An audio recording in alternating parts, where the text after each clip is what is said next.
weekend, and thank you so much for joining us. Sorry, I'm sure you had a long week, and I'm thanking you for joining us on this weekend and making it here today. Today's Vision 2019 Conclave has a distinguished list of speakers spread across various sectors of commerce and industry.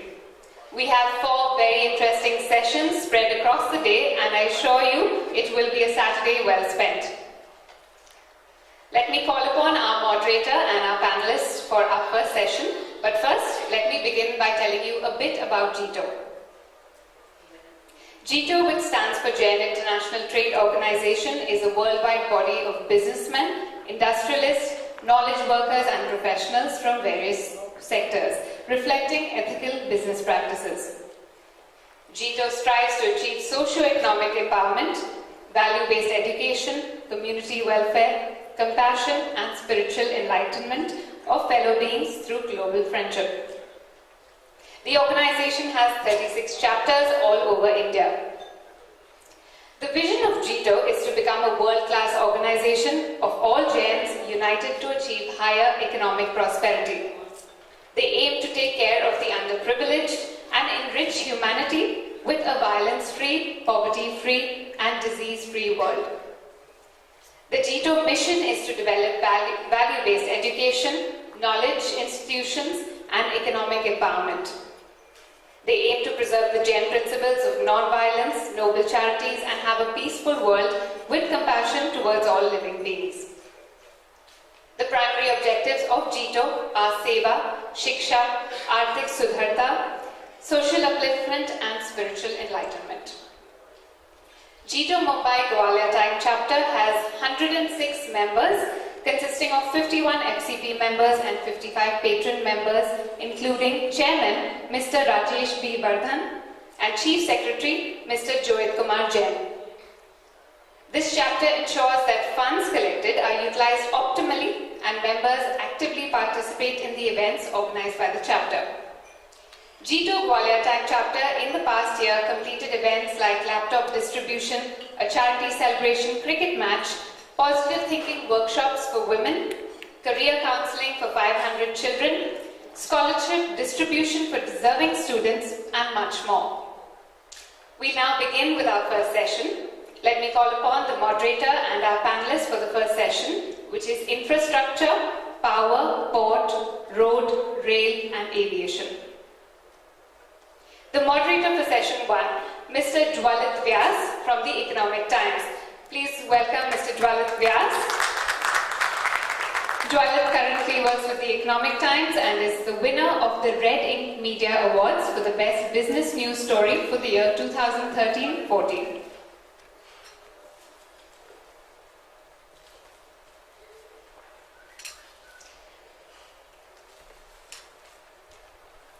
Our first panelist is Mr. M.K. Sinha, CEO, IDFC Alternative.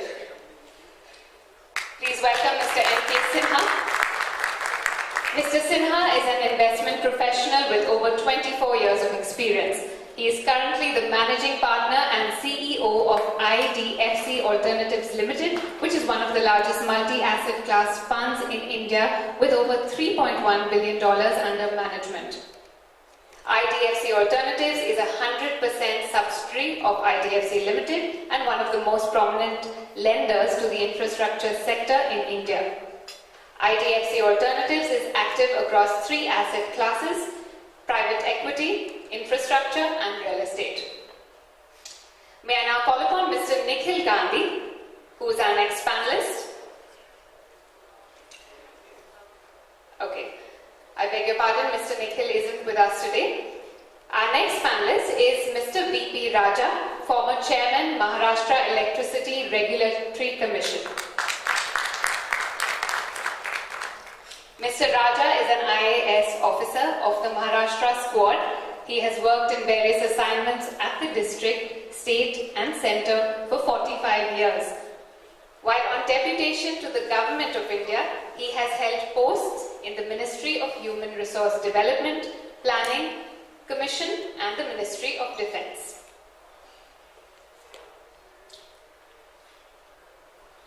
May I now call upon Mr. Ashok Kataria, Chairman Ashoka Buildcon.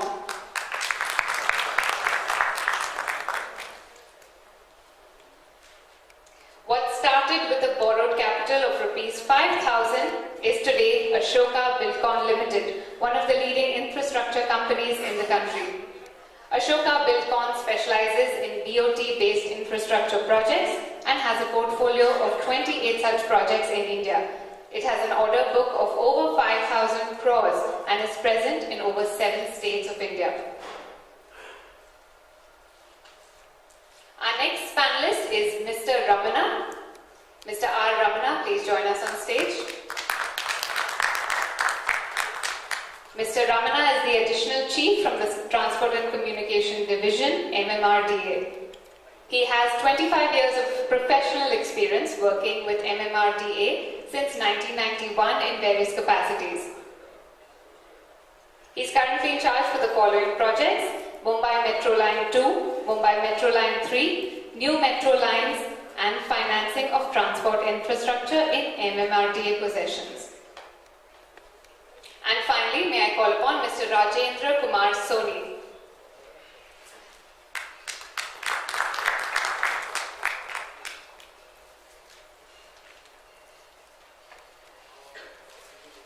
Mr. Rajendra Kumar Soni, Pipavav Defence and Offshore Engineering Company Limited.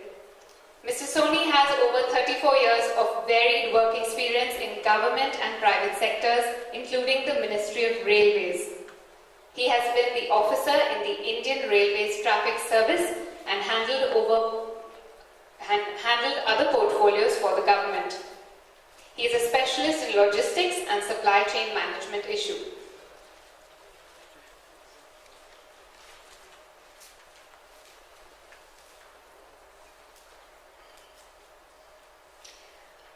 Now over to our moderator for session 1, Mr. Jwalal Vyas, you may please take over.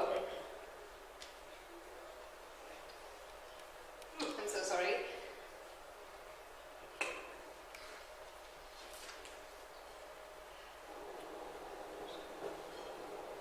I now call upon Mr. Rajesh Vardhan, Chairman, Jito, GOWALIA Chapter.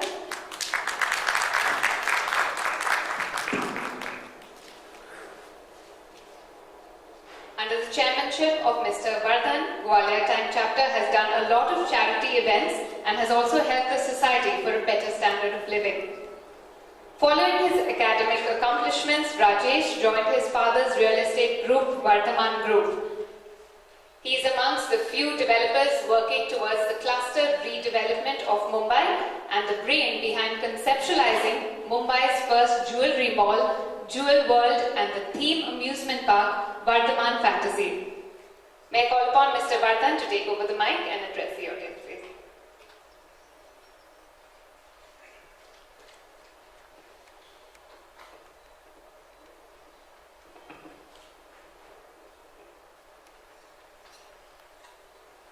May I call Mr. Advait Sekhna also on the dais, a luminaries, an advocate and professional. He has also got a very good experience in the infrastructure field. Before I start my welcome speech, I will request everyone to keep a 1-minute silence as one of our leader from Jain community, Mr. Shainik Bhai Shah, has expired recently.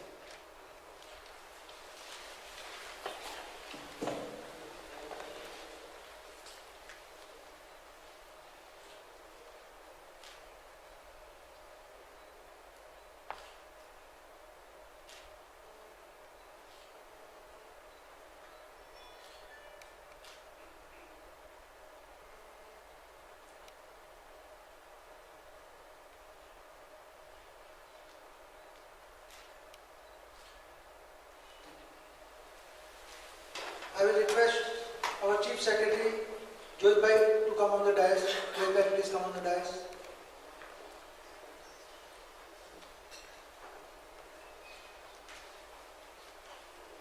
A very good morning to the distinguished speakers, the media, my fellow Jito friends and guests. I would like to take this opportunity opportunity to welcome everyone present this morning to today's enclave, empowered by Jito, that is Vision 2019, a growth story. I thank Kiran for the detailed insight about Jito and its vision. Being a part of this worldwide organization, I feel pride in spearheading the GOWALIA chapter of Jito. Our endeavor to empower every section of the society has made us to strive for working towards a more informed and well-connected information flow. We represent the business community, and in our endeavor to bring our thoughts in the form of a white paper to reflect our needs and our aspirations, which shall be developed today as a result of the conclave. We today have an interesting mix of the stakeholders from each sector, representing the industry, the institution, the economists, and moderated by media. Today, we have all convened here to listen to our esteemed speakers talk about something that is of the utmost importance to every single person in this nation. That is our future. In the wake of the formation of the new government at the center, we have been presented with the invaluable opportunity amongst ourselves, identifying the core areas and the essential aspects of the country's development and presenting a unified voice from the corporate India to the new government. Hence, today, our only agenda is to pull together all our knowledge along with that of the speakers present regarding some of the core areas of development that have the highest level of influence possible on the future of the Indian economy. Pertaining to the topics of discussion, that is infrastructure, the session 1, then real estate and urban development, session 2, bullion, forex and commodity market is the session 3, and lastly the banking, finance and capital market. And after that, there is a felicitation also where Shri Uddhavji Thackeray, Aditya Thackeray and MP Arvind Sawant will be present, and we are going to felicitate them. We in our audience also have our enlightened guests who also represent various business houses, media and from various walks of life. I wholeheartedly welcome our speakers and audience to the conclave. I would also like to make a special mention for our audience that we look to them as an integral part of the program, and that each can be a panelist by sharing their insights which can form part of the white paper. With that, I would like to conclude my address and would humbly ask Mr. Jalit Vyas to proceed with the session 1. It's over to you, Jalit. Thank you. Thank you, Rajesh. Good morning all.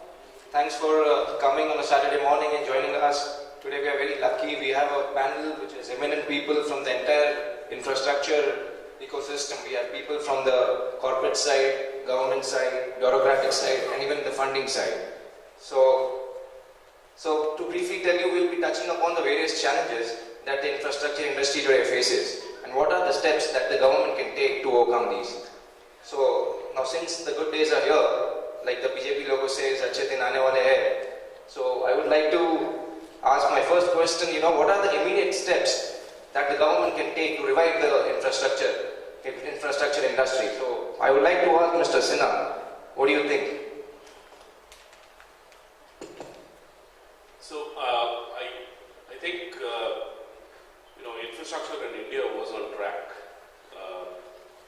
between 2005 2007. I think we experienced pretty significant momentum in the infrastructure sector, but then somewhere along the way we derailed.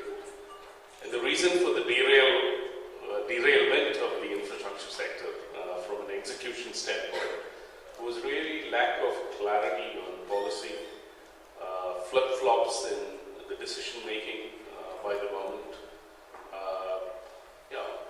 We can talk about issues, the spectrum allocation issue, the coal block allocation issue, controversies surrounding land acquisition, lack of clarity around permitting, environmental clearances, and stuff like that. Mr. Kataria is here. I think he's experienced some of these issues firsthand, developing roads from land acquisition, utility shifting, forest clearance. We are partners at one level. We are equity investors in Mr. Kataria's company, and we've suffered alongside in the execution aspect. So, infrastructure is about really four aspects.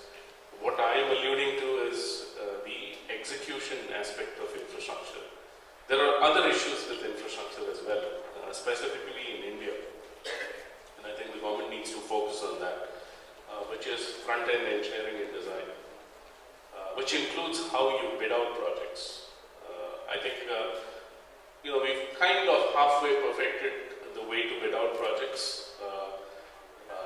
There are some crazy bids out there. We're suffering the consequences of those crazy bids. The government needs to be cognizant of what is commercially feasible. The government needs to make sure that infrastructure projects that are bid out are well engineered upfront, and we do not stall a project midway after thousands of crores have been spent on account of issues that can be foreseen upfront. So I think that would be my first expectation out of the government, front-end engineering design. The second aspect of it is financing. I think you have a session on banking and finance and capital markets. Infrastructure would probably be a sub-segment in that, but I think we are saturated in terms of our ability to provide domestic financing to the future infrastructure needs of the country. So we will have to open up the infrastructure sector for foreign participation, both equity and debt. The third aspect is construction, and I think we have enough capability within the country, enough entrepreneurial spirit to go after these projects domestically. The final aspect is the one that I started with, which is top of the mind, which is execution aspects.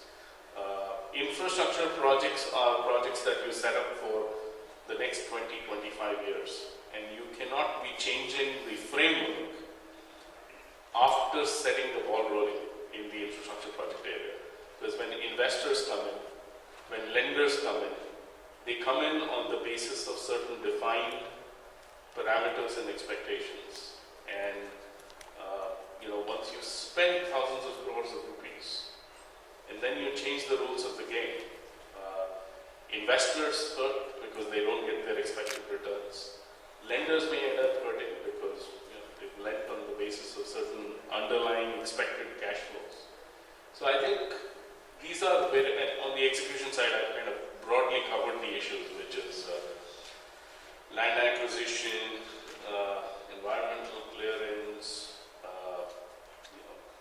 for example, the power sector, coal block allocation, clarity on that, premium rescheduling in some of the road projects. That's a bit of faulty bidding, where and even tariff setting in imported coal-fired power plants. It's a symptom of faulty front-end engineering and design, not in the engineering sense, but also in the commercial sense. So I think we have plenty of time in the second, keep going on, so I'll just pass on. So you mentioned Mr. Kataria has first-hand experience, and a lot of, I believe about, if I have the numbers correct, about 1 lakh crore of infrastructure projects are stuck because of the delay. So since you have experienced this, what do you think are the steps the government can take to improve the land acquisition, the clearances, environment clearances? See, our Honorable Minister, Mr. Nitin Gadkari, who has already proven in particularly Maharashtra, when he was the Minister of Maharashtra State, has declared that he is going to build about 23 kilometer roads per day. About 20,000 kilometers national highway is yet to be built. Meaning thereby is about 200,000 crores rupees of investment has to be made. If he wants to do this with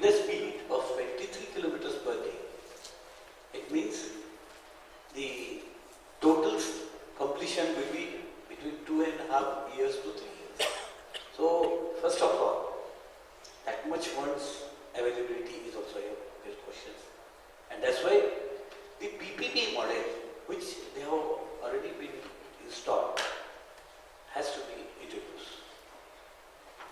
But basically for PPP model, after going through the last 50-20 years of our experience, if they continue like this, it will not going to happen. Because now the sentiment of financial people and the entrepreneur like us is negative as per the PPP model. So the basic restructuring which they need to do is, the first, at least toll road they should think of. If at all they want to introduce or keep toll road, then the government has to work a lot that how this toll is going to be beneficial to them, which is not been done in the last 15 years, I'm sorry to say. In the last 15 years, the government has really miserably failed that how this is going to be helped or going to have the saving to the every vehicle. And then while paying, see the attitude of the people. They feel that this is an extra burden on us. So they get the facilities, their maintenance has decreased, their efficiency of the fuel is increased.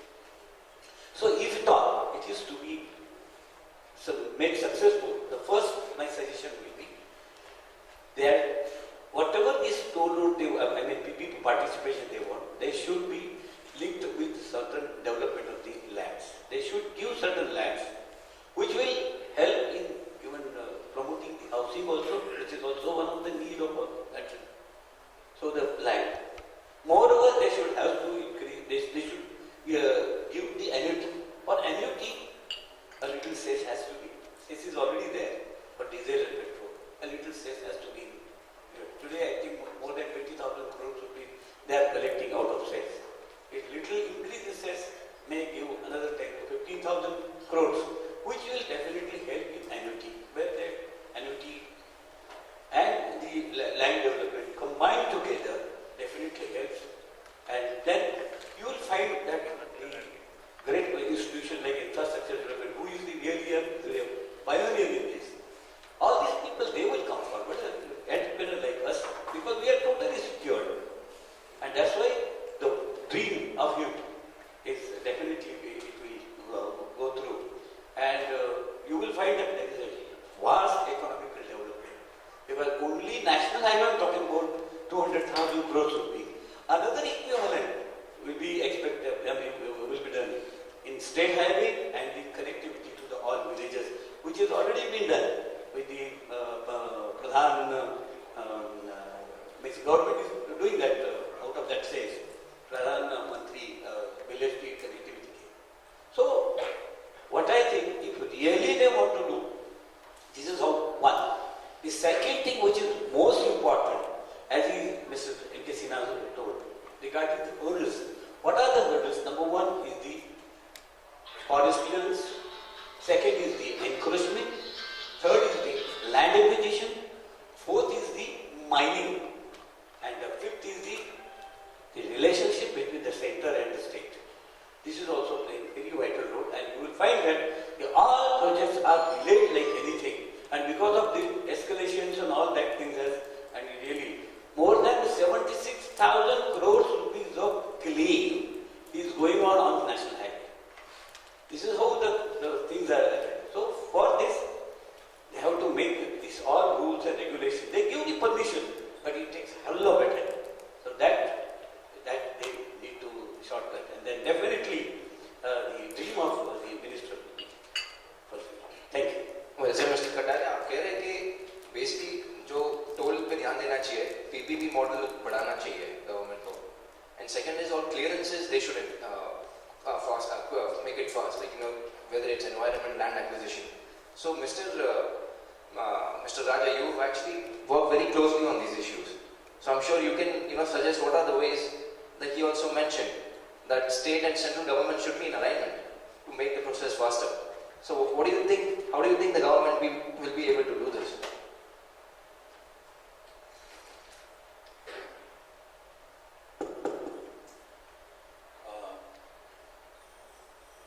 Amongst the infrastructure sector, the subsector with which I've been associated is the power sector. As far as the power sector is concerned, of course, for all infrastructure, we need the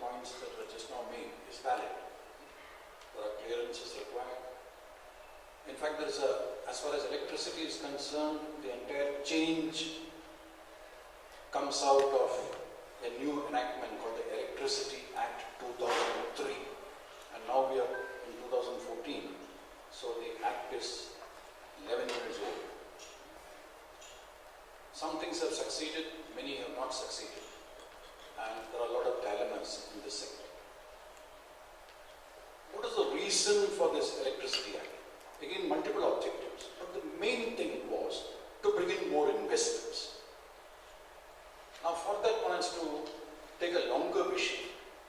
As per the 2011 population census, the human population of India as on 28 February 2011 is 1.21 billion. A second interesting aspect of this demography is 50%, more than 50% of this population is below the age of 25. So irrespective of the ideology of the governments that come to power, or political parties which come to power in the center and the states, employment generation will have to receive the highest priority. Because if that is not done, you will have a large number of youngsters who finish their education and are wandering around for jobs. If they get demoralized, it can create various kinds of law and order problems, civic strife, etc. So there is a human angle to this. We should not forget that out of about 625 or so districts in India, about 1/3 of the districts today are affected by what we popularly call as the Nakshal movement. But if we ask deep, why this has happened? It has happened because of unintentional mistakes done during the first phase of industrialization in India. That first phase of industrialization took place as per policies prescribed by our first Prime Minister, Mr. Jawaharlal Nehru, to create an industrial base in India. But while doing that, the objective was good. A lot of people got marginalized.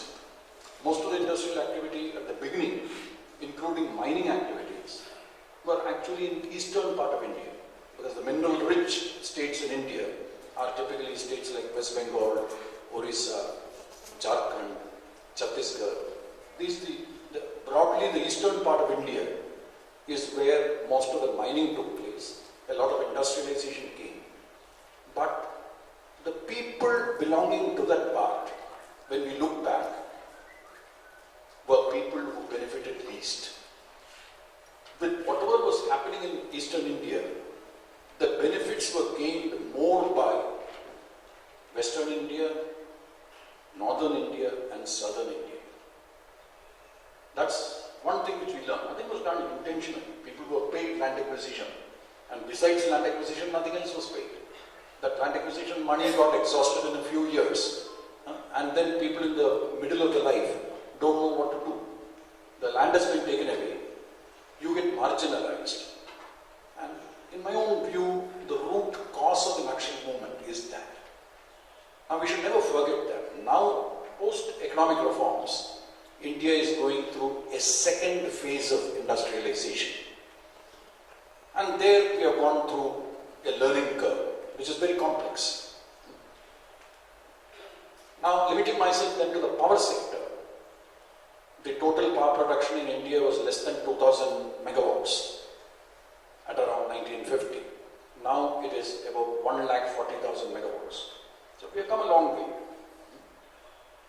Yet, going back to the population argument, where are the jobs going to come? Some will come in agriculture. At the time of independence, 99% of the Indian population was engaged in agriculture, or 98%. But the population of India at that time, as per the 1951 census, was 347 million. Now it is 1.21 billion. That is, it has increased almost 4 times.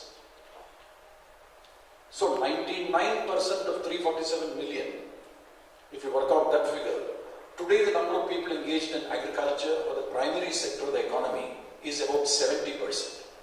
But 70% of 1.21 billion is a much larger figure as compared to 98 or 99% of 347 million.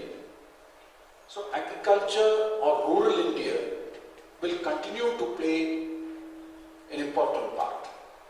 And any government in power cannot ignore that. But we should learn from the mistakes that have happened in the past. But still, with this very young population, to be very frank, India amongst the Committee of Nations has the youngest population. China, as all of you are aware, very, very strictly enforced a one-child norm ever since the communists came to power in China in 1949. Only a few months ago, the Chinese government for the first time has given up the one-child norm when they realized that the Chinese population is becoming old and there aren't sufficient youngsters. So today in the entire world, India has this youngest population. So that is where we are concentrating. This young population, if they get good nutrition, good preventive health, good education, we will have a huge demographic dividend. If on the other hand, we ignore nutrition, sanitation, education and health, that is preventive health, we may end up with a liability as a nation, the same population. That's one point.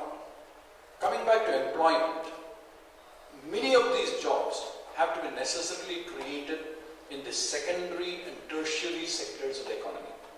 Secondary will include mining, manufacturing. Now, more job creation in the secondary sector will lead to inclusive growth.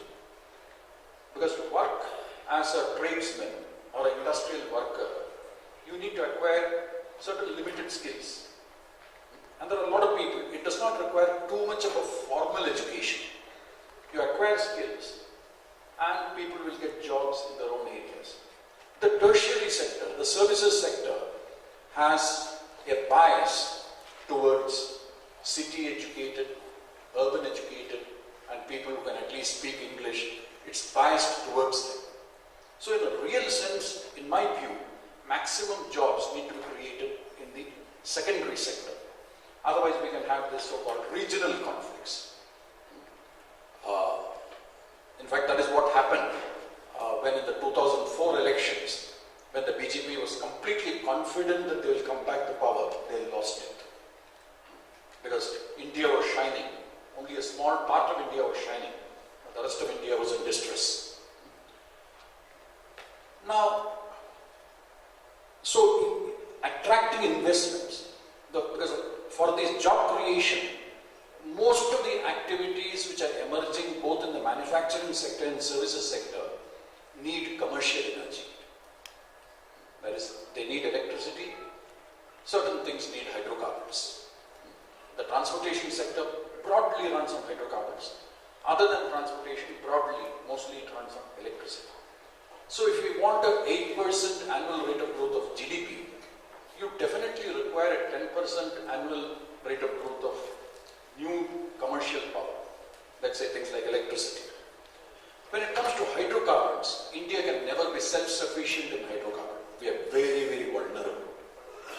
30% of our import bill of this country goes into import of hydrocarbons, crude oil and other hydrocarbons. Even though we are spending a lot of money in exploration, with all that, and many of them, even if they succeed, we will still not be self-sufficient in hydrocarbons. So there are a lot of these constraints which has to be kept in mind. And that is why investment-friendly law was created. But in the implementation of this law, particularly in the last 3-4 years, the problem that has been created is, today there are a lot of stranded assets. That is, there are electricity generating assets which have been put up by the private sector, which are not functioning because coal is not available. Because of what you may say is a certain kind of policy paralysis on the coal side. But what happened on the coal side?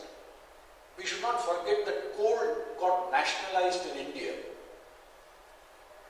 in the early 60s.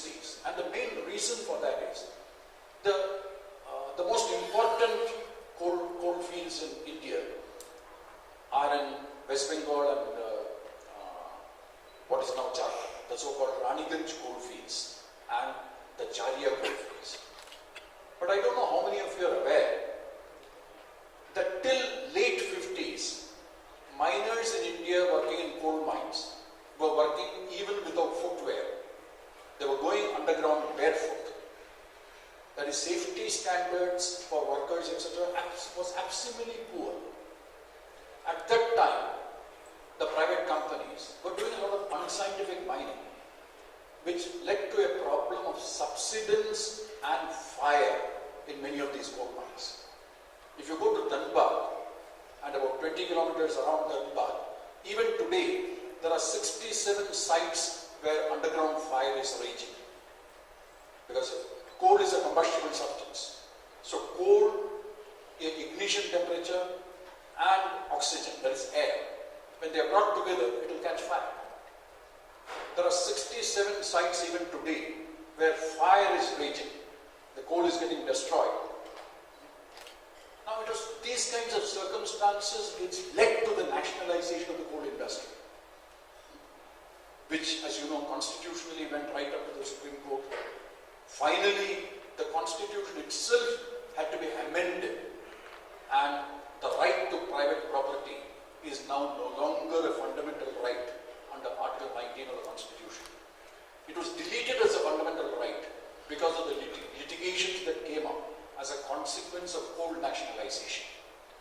Now, to improve production and efficiency, government has been trying to bring in the private sector in coal mining without amending the main act, because the nationalization, the Coal Nationalization Act itself requires amendment, which they were not able to do because there was differences of opinion between the mineral-rich coal states and the centre. It is a center-state problem. Then, okay, again to expedite coal mining, the utilizing the public's, the private sector as an MDO, as a mine development operator, and allocation of coal blocks to the private sector commenced. All of us know the kind of problems government got into. That is the so-called, what is referred to as a coal scam. In my own opinion, everything was done with good intentions, but there were legal infirmities. And again, certainly, the allocation of coal blocks, there was no transparent method of allocation. Even though now a new government has come, there are certain things done by the previous government which is now irreversible. The most important thing amongst that is the Right to Information Act. All these scandals which became known came out because of a powerful public-spirited citizens, civic societies, media, and RTI. These three form a deadly combination. So every case of abuse of authority came out. That is an important lesson to learn. That is not going to change. The way business has been happening in India, or business is being done, itself needs to undergo a change. Without pointing fingers at anybody, together we need to consider that a democracy requires a rule of law. Democracy requires sanctity of contracts.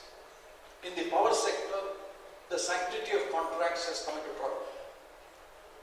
And there are many reasons for it.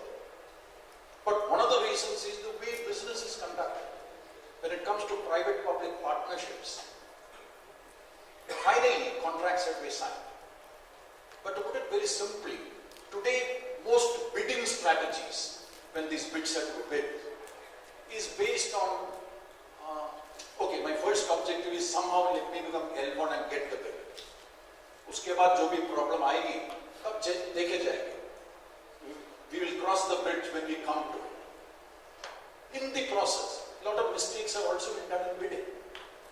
Because the way business is done, bid, get the contract. Then ask for escalation, ask for a change in contract terms. And that you manage with an inverted commas, so what political class. One side is the problem is the coal side, which is the fuel side, but there's also problem with the supplier side. Very true. I mean, the payment by the state electricity boards is not timely, right? They're not even paying back the time. I'm sure Mr. Sinha would agree with I that. think I'll do that a little while, give me 2 more minutes. So this coal side, there are a lot of problems. Of course, today the government has the strength to do something, but whatever they do, it must be remembered that it will have to stand the test of courts. It will have to stand the test of transparency. So unless the basic method by which business is done in India also undergoes a change, with respect for the sanctity of contracts, and knowing that, well, it is only the contract document which will matter when things go wrong. You can't change the goalpost once you start working. The other side of the power sector is the distribution side. That is, tariffs, the financial circle is not getting completed. That has to do more with what I call as political economy. A good like electricity has still not become a pure economic good. It's a good of political economy.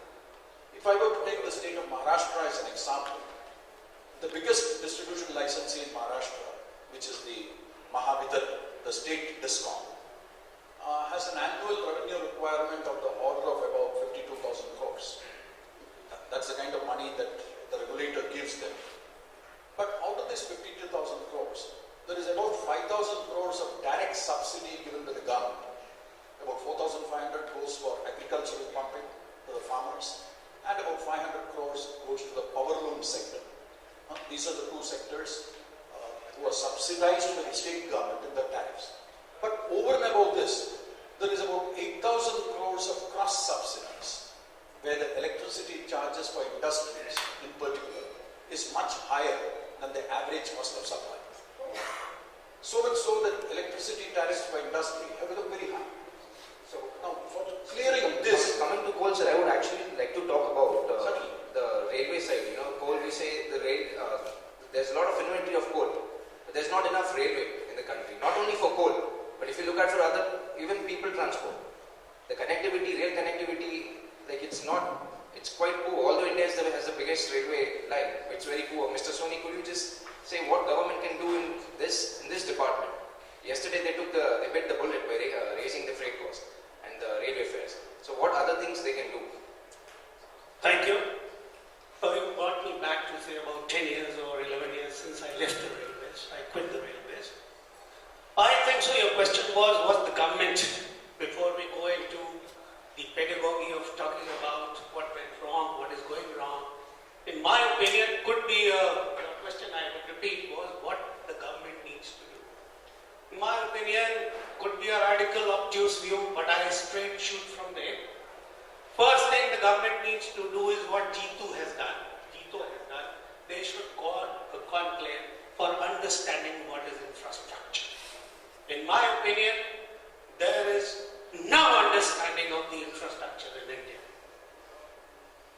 If you look at our history, that is why I'll take you back to history.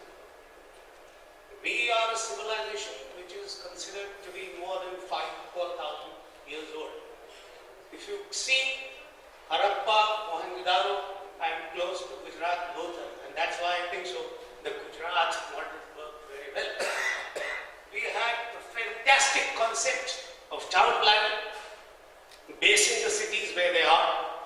Infrastructure in the old days meant you need to be a fall-line town. You needed to be a place where there was water available. You had staircases, you had tanks, you had houses, you had drainages, you had roads. That civilization perished. The civilization of the ancient times was taken up till the 500 AD into a concept of small areas of governance, small areas domiciled into various conglomerates, and we were very satiated in our own areas. Indians in general, we are very, very internalized. Our country never needed the desire to go out. We were not seafaring. We never ventured out of our country. While the conditions in the West and all around the world were harsh, if you look at Europe, France, England, Holland, Spain, they all in search for food and water came where? They came to India. The present FDI, if it will come in, can be compared to those times when the people who were not making 2 square meals a day in their own domicile came over and took over this country. Prior to that, primarily our country was agrarian. From say 1200 onwards, when the invasion started, up till say before the advent of the Britishers, people came down, settled there. The Catholicism of Hinduism, which has been talked about in history, shows our resilience to accepting all norms of people in all forms of society. These people got intertwined and they become a part of Indian culture, the Hindustani way as it is called. The concept of agrarian lifted because of, I think so, my colleagues talked about laws. Because of lack of proper laws and controls during those times, it turned into feudalism. And feudalism, which is still rampant in India, in many parts of the country, which we all aware of, feudalism slowly gave rise when industrialization came in to capitalism. Capitalism led to urbanization. And urbanization, if it could have been understood in the concept of Harappa, Mohenjo-daro and Lothal, all the times, if we had referred back to our history, would have shown us the way. You see the concept of Mumbai. Mumbai is bursting at its seams. Every day we have, I don't know what are the present figures, people flocking to this place. It's the concept of urbanization. Your land holding has gone small. That fragmentation of land has led people to move away or search of food and shelter into cities. The cities are cracking at the seams because they don't have infrastructure. Infrastructure is everything. Ports, airports, roads, railways, sanitation. You said the words, energy, power. We can go on. What I understand or fail to understand is that whatever has been our inputs in infrastructure has been sporadic, limited, very, very colonized, serving vested interest in their various parts of regime. He asked me